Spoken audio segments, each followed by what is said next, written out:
Coucou, c'est moi. Comme tu t'en doutes bien, j'ai une autre histoire pour toi. Elle me vient d'un lutin qui se promène dans l'école. Sachant que j'aimais les histoires, il me l'a confiée pour toi. C'était une magnifique journée dans l'océan. Le calme régnait au fond de la mer des Caraïbes, où nombre d'espèces marines vivaient en harmonie. Toutefois, un petit calmar du nom de Carlo était différent des autres. Et ses parents le lui disaient souvent. Tu es unique en ton genre.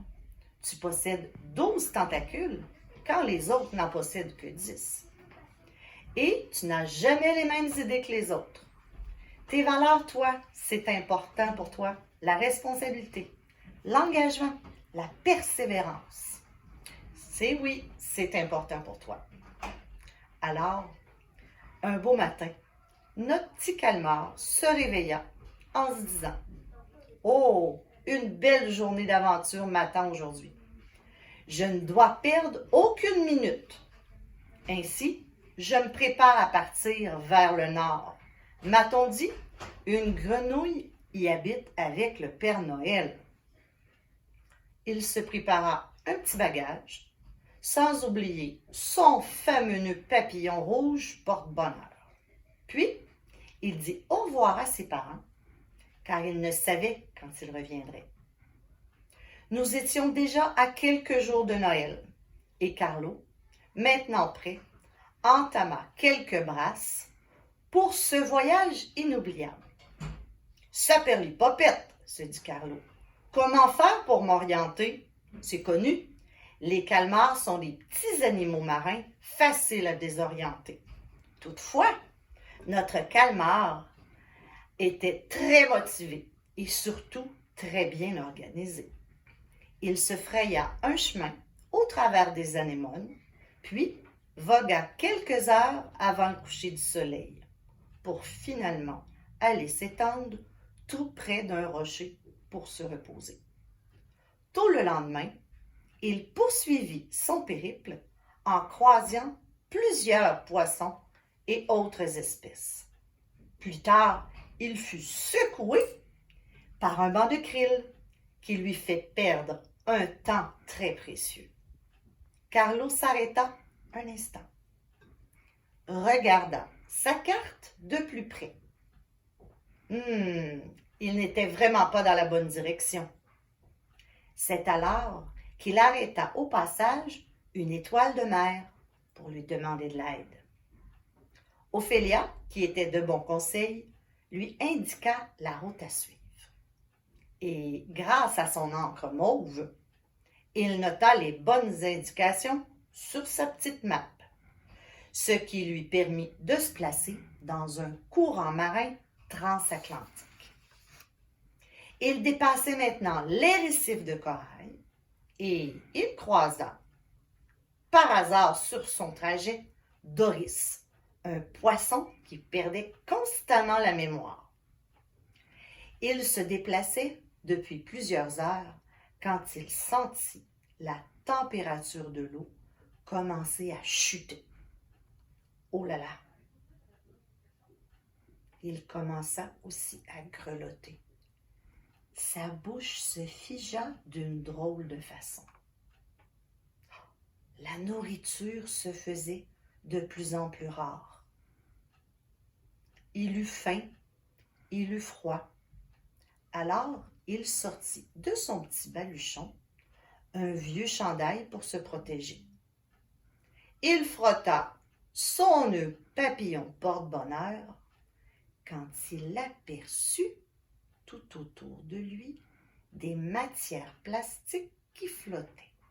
« Oh non, dit Carlo, ce n'est pas l'endroit idéal pour des animaux comme nous. » Il eut un immense chagrin, mais il s'engagea à trouver une solution pour enrayer cette pollution dès qu'il reviendrait dans les parages.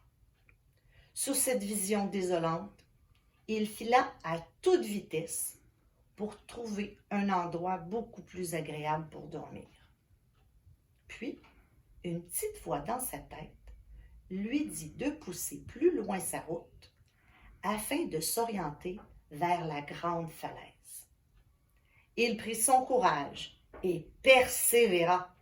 Par chance, car il découvrit un tout autre monde, et ce qu'il vit devant lui le fit s'émerveiller jusqu'au plus profond de son cœur. Le paysage était magnifique. Il y avait toutes sortes de couleurs, du mauve, du bleu, du vert, du jaune, du rouge et même du orange. C'était comme une sorte d'arc-en-ciel à l'infini. Et tu sais, il y avait des jolis reflets ondulés, comme des vagues, et en plus, des grenouilles, toutes sortes de couleurs. Oh, suis-je arrivé déjà au Canada? Mais qu'est-ce que c'est que tout ça?